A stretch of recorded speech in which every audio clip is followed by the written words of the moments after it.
It's a remarkable event to pull off, and it's a wonderful gala concert. I have to thank a couple of people who actually were responsible for a lot of this, Brittany Major and Stephen Smith, who were the chairs of the committee as well as the whole committee themselves.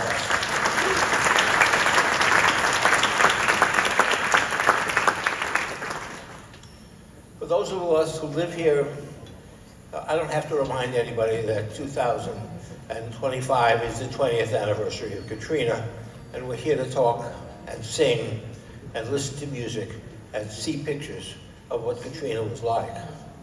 None of us will ever forget where we were at the time it actually occurred. I remember very distinctly, I was at the top of Tulane Hospital. I'm a surgeon, taking care of patients in a hospital that was really more an island than it was a hospital, of course, with no power, totally hot, very little supplies.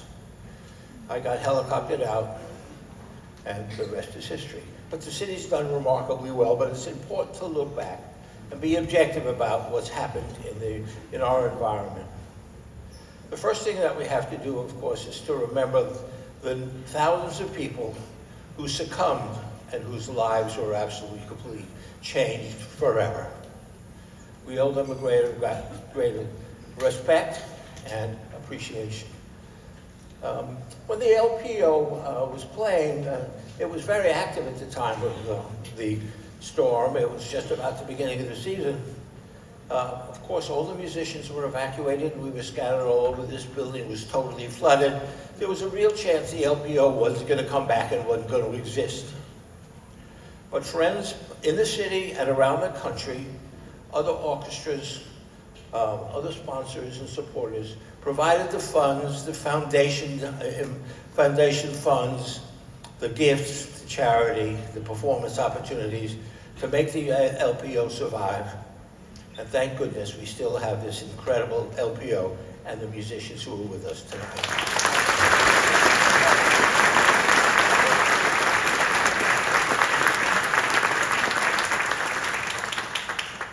I don't think I have to introduce our guest to my left. He's one of the persons who was critical to making the city come back, General Honore.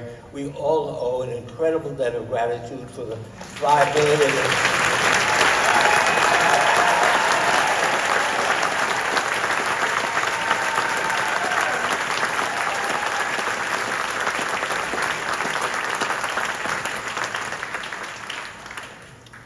We're here to recognize and celebrate him.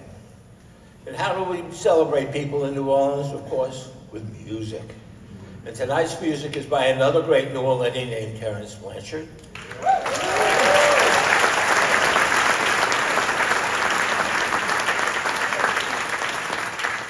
It's a concert I expect never to forget, and I suspect for all of you, it's a concert you'll remember the rest of your lives as well. So let's start the concert, and my responsibility is to hand the microphone back to Anwar, who's the executive director of the LPO. Thank you, Dr. Jeffrey. I just briefly wanted to thank our amazing sponsors for making tonight possible. I want to thank Dr. Barbara Beckman, Dr. William and Susan Hess, Mr. and Mrs. Jürgen Seifert, Brittany Major and Major Services, Luis and Ann Banos, Susan Talley, Jay Galata, Dr. Stephen and Nancy Hales, Dr. Jaffe, our LPO volunteers, and Stephen Smith, who also helped co-chair tonight. I also want to thank Drs. Randy and Amel Mize for their major guest artist support as well. It really takes a village to make what we do possible, so I want to thank all of the folks who really stepped up and helped contribute to tonight's concert. We really couldn't do this without you, so from the bottom of all of our hearts, thank you so much.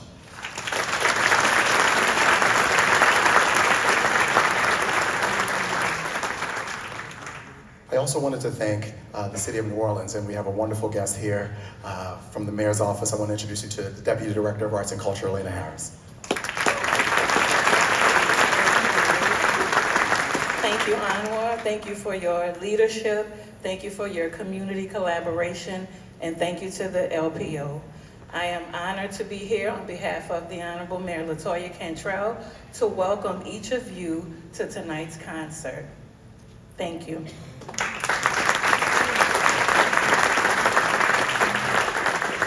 I'm John Reeks. I play clarinet, and I'm also president of the orchestra this year. And like many of you, I'm a native New Orleanian. And like many of you, my wife and I lost everything in the storm. But we came back. We came back and we built our house, we rebuilt our lives, and we're better than ever. And so is this orchestra. We came back.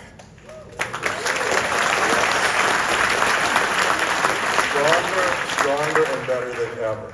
We had a lot of help from a lot of people, but one person stands out as through his leadership of the Katrina Joint Task Force to get the city back on its feet.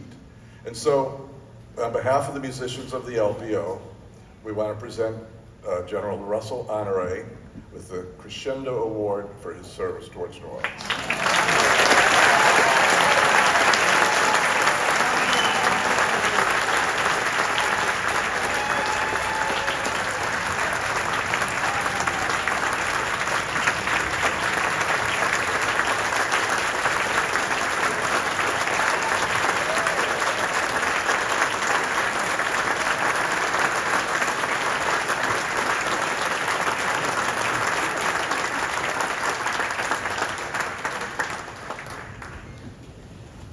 Thank you, thank you, thank you. And thanks for those who I represent. The first responders, how about a big round of applause for our brothers?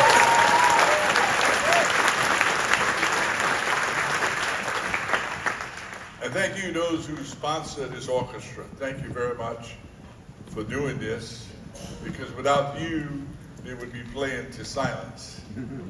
You make this thing come real. I'll just share one story with you. As I was walking these streets, there was one line that came to me. It's like I had a dream that one day New Orleans would be normal. I mean, if you could call it normal. Meaning there would be street musicians, the Saints would be back in town, and our beloved Mardi Gras would be here, and Bourbon Street would be blooming. With the exception of what happened on 1 January, all of that has come to fruition. Many people have come back and basically got this city a destination for people around the world. This is my favorite city in the world, and I've been around the world a couple times. This is my favorite city. And I thank you for this honor, and I thank my family, my wife up there and daughter, for their support. Thank you very much.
What's up? How you guys doing?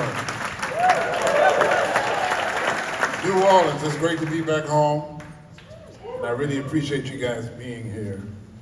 Tonight, I'm really, I can't even describe the emotions that I'm feeling like playing this show for you guys. It's, first of all, it's an honor to just share the stage with such a great human being like General Honore.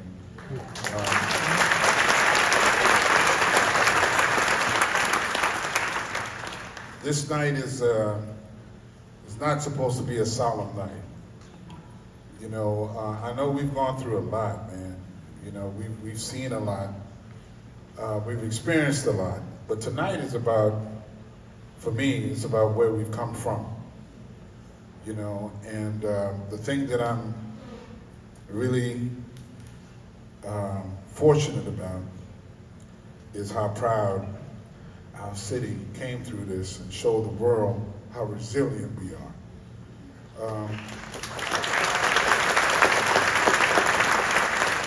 You know, I made a joke about it, you know, during that time, man, it was rough. You know, I was doing a lot of interviews all over the place, and I had a day of just doing interviews, and I just got tired one day, and I said this on the radio the other day. Some of you heard it, but it's true. When people kept asking me, you know, are you gonna go back? Should you rebuild the city? I'm like, hell yeah, because we hate your music and we can't stand your food.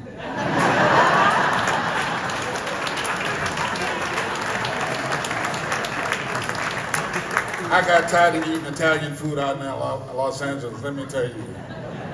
I don't need to see pasta for a whole lifetime. I came back here and I went to Brightson's.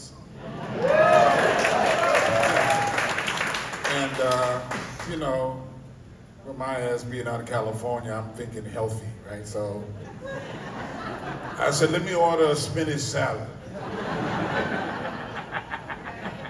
Of course, that shit came with a fried oyster right on top. I bit into that oyster, man, and a tear just started to come down the side of my eye. I was like, shit, I'm home. So sit back and relax and just enjoy this, because I'm proud of everybody in this room. You know, we showed the world what it means to be resilient, be strong. So this entire concert is dedicated to you.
I want to take this time just to introduce you to everybody.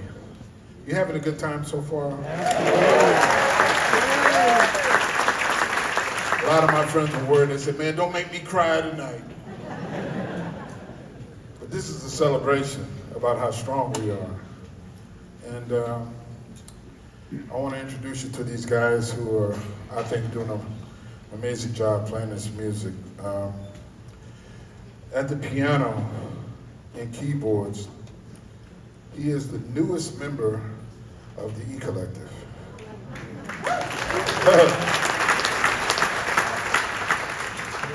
And he just found that out as I said it.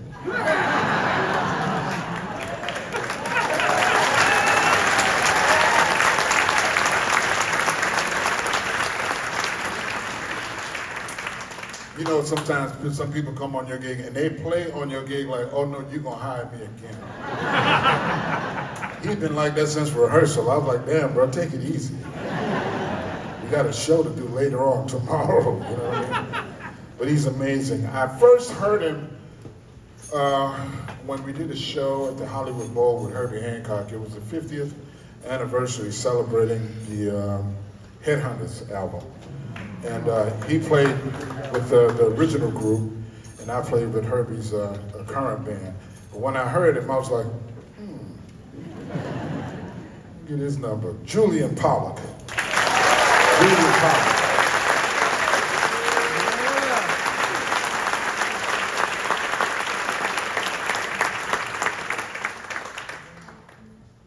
Oh shit, you from Berkeley, California? Yeah, okay. I should have left that alone. Our bassist is from Winterboro, South Carolina.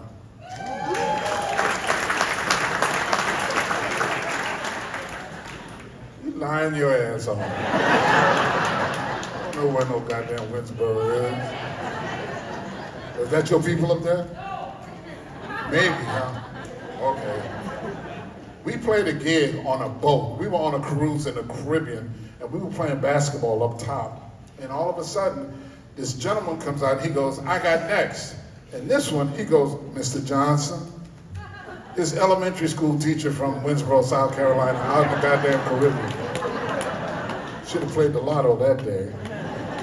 This guy is amazing, though. He's a great composer in his own right. He's something to watch. Just keep your eyes on this and remember this name, David Guignard at the bass.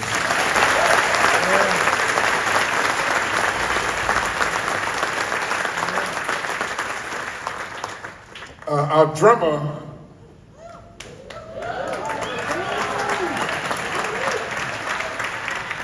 don't do that. He gonna ask for a raise. I'm about to get the boy fired and everything. No, we love him. I mean, I think he's amazing. He's an incredible musician, you know. We did this film together called Father of the Bride, Latin version with Andy Garcia, and we had a lot of great fun, and he's just been amazing to play with. Jonathan Barber at the drums. Jonathan Barber.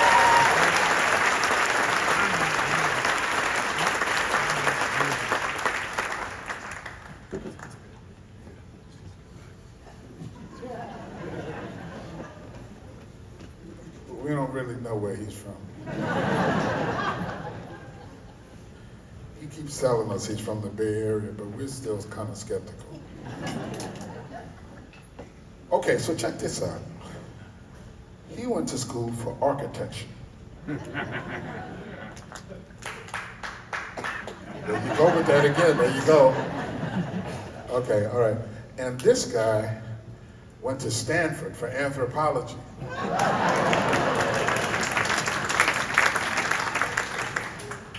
I think I'm the only one up here that went to music school. He's amazing though, and there's rumors, there's a story that goes around that says that he would drive around the Bay Area, driving his car and practicing his guitar at the same time. I believe it though. Charles Altura. Charles Altura.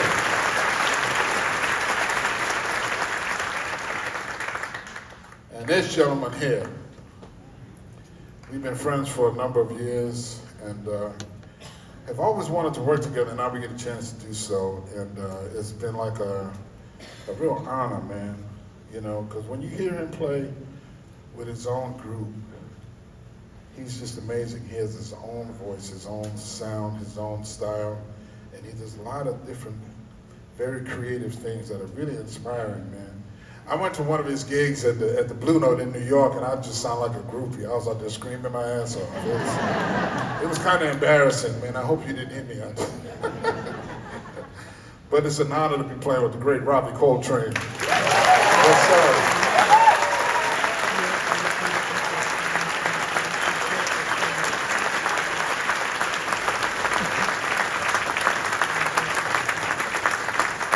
And what's really an honor for me, man, is like, I used to hear this orchestra when I was a kid.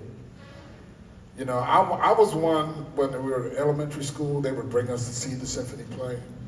And I was so fascinated just by the entire thing. So now to be working with him is a true honor. How about a nice round of applause for the LPO?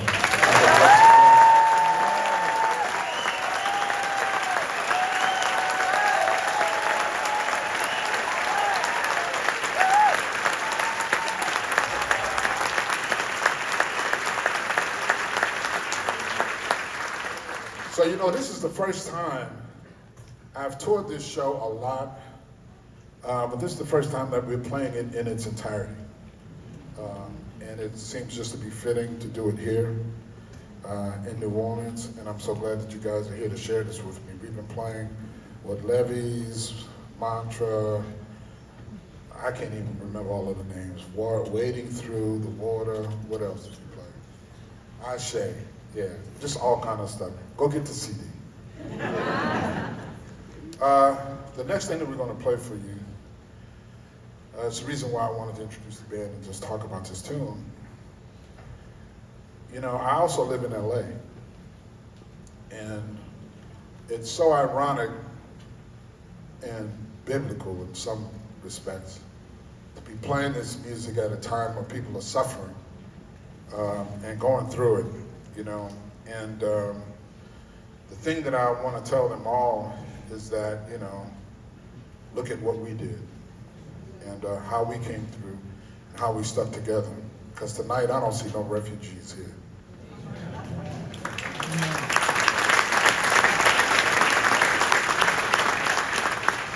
This particular tune is written by Derek Hodge. And the reason why I wanted to talk about it, because the title is very simple. You know, he calls it Over There. And when I asked him, I was like, because, you know, at first, Over There didn't have no ring to it. You know, I was like, yo, bro, what's up with the title?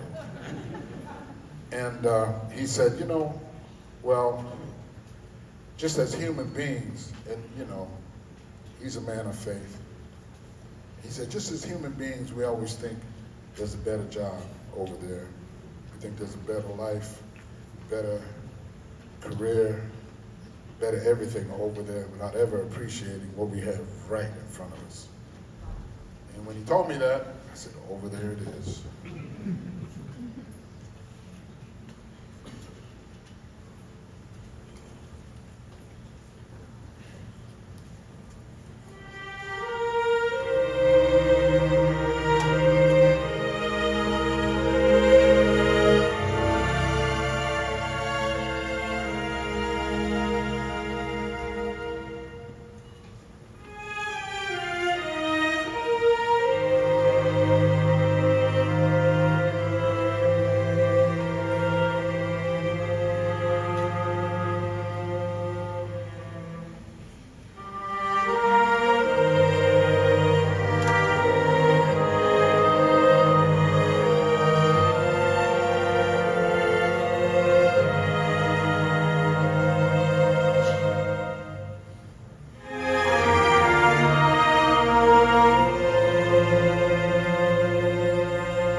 next piece we're going to play for you is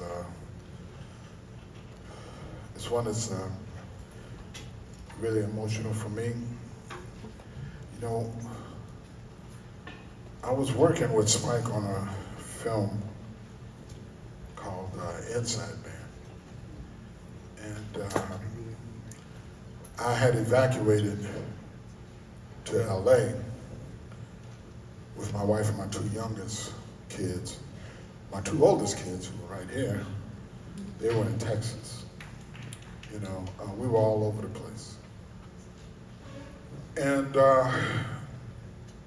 when we work on a film, you know, we'll do what we call a spotting session, where we go through the film and kind of figure out where the music should be. And normally he flies me to New York. And I'm just saying this because I want you to know this about this dude. He called me up and he said, listen, man, you need to stay with your family right now. He said, so I'm going to come to you. And I said, okay, cool.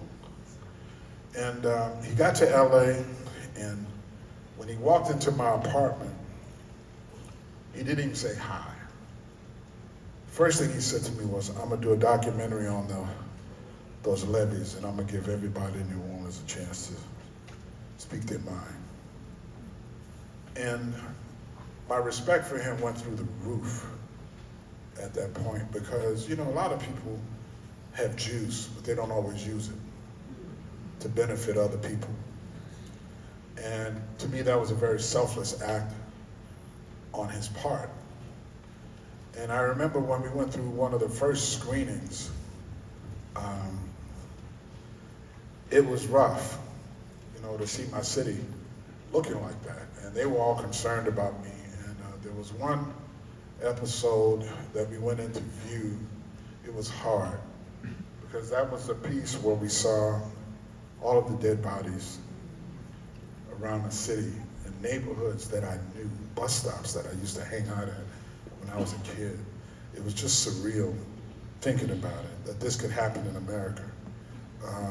And it really angered me, because I got tired of people kissing my ass for a vote and not doing anything to really help people in need. So when we decided to do this music, one of the things that I wanted to do was to create something that will pay respect to the dead and give them a proper burial. This is called Funeral Dirge.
Thank you, thank you.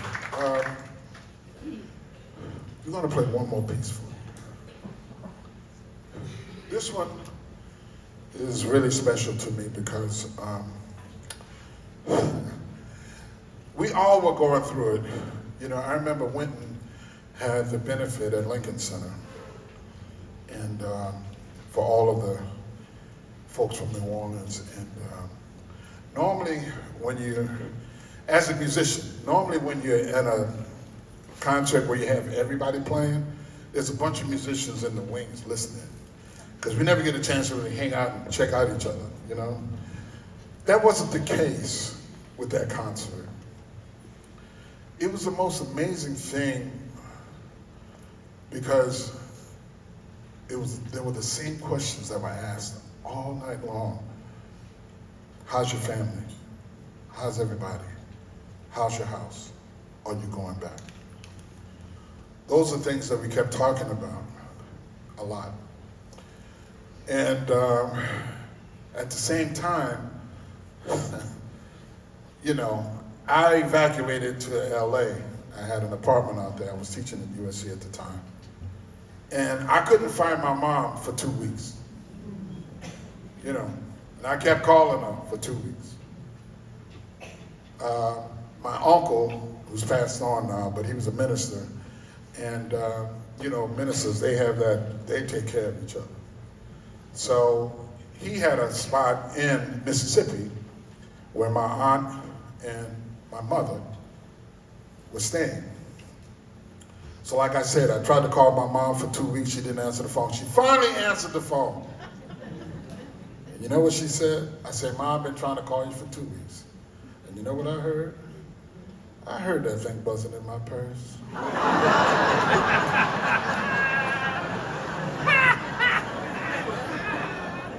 Now, what am I supposed to do with that, right? So, once I found her, I flew her out to LA, got her an apartment across the courtyard from mine, and took her. It was the first time she got a chance to actually see me score a film, right? And I'm out in the studio with the orchestra, and I come back in to listen to a playback, and Spike tells me, we're going to shoot you and your mom going into your home. I said, okay, cool, I guess. And when I got to my mom away from that, I said, hey, you understand that there's going to be a camera crew. There's going to be a lot of people around while you're having this experience. And we all know what that's like, because I know all of you went through the same thing. And to my mom's credit, she said, people need to see what we're going through. And my respect for her went through the roof. She's here tonight, sitting right down here in the front.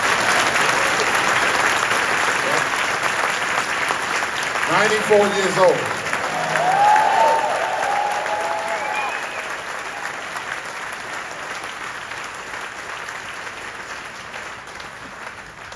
Still making me take out the trash.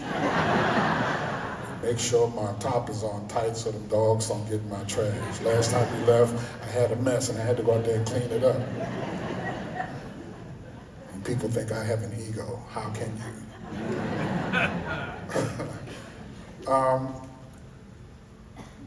It was a powerful thing to experience that with my mom, because the hurtful thing was on the drive up, you know, we live in Pontchartrain Park, and on the drive up, she kept saying the water lines.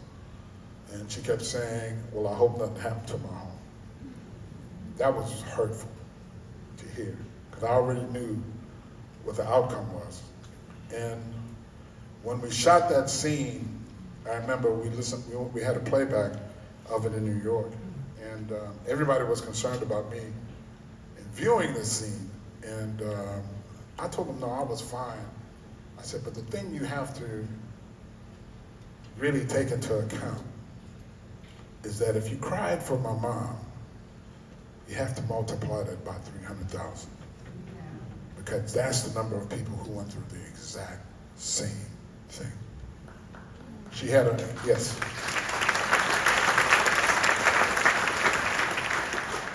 She had a friend of hers who got out of his car, saw his home, had a heart attack, and died right there.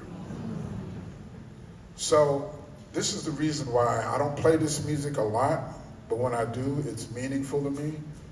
Because like I said earlier at the beginning of the show, I'm proud of everybody here, because we went through it, and we came through it, and we're stronger and we're better as a result.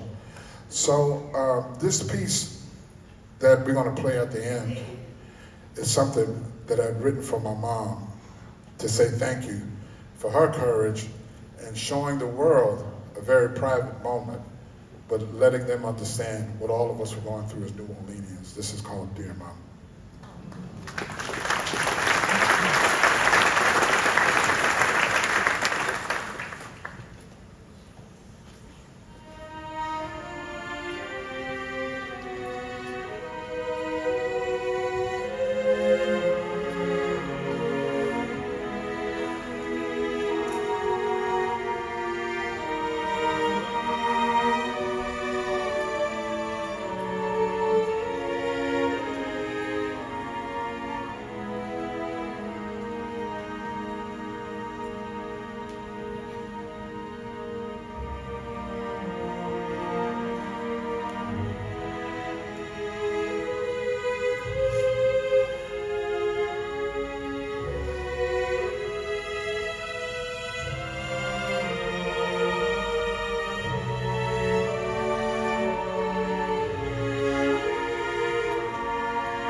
Once again, how about a nice round of applause for Julian Pollock at the piano.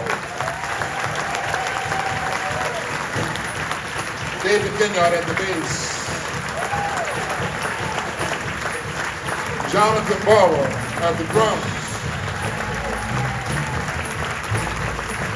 Charles Alturo, guitar. Robbie Coltrane at the tenor saxophone. Once again, I'm going to round of applause for the LPO. And you need to know who's in the back. My sound guy, Masamori, is over here. And the guys who are doing the images behind us, good friends of mine from our Brooklyn days. Andrew Fitzgerald Scott and Matt Oakenholtz. They're doing all of the video production. So like I said, this is a celebration. So what I need you to do, I need your help in closing us out. But you know how we do it in New Orleans. Every party you go to, we play second line at the end. Until they turn the lights on, you know, turn the lights back on. I thought she looked a lot different. All right, so listen, I need your help. It's a simple phrase that you can sing with us, all right? This is a tale of God's will. That's it. And the rest, then you're gonna come in back here. Let's try it. This is a tale of God's will. All right, y'all sound kind of weak now. It's New Orleans, let's have a good time. Let me hear you. There you go, y'all gotta keep that up, all right? Keep it going. This is a tale of God's will. Keep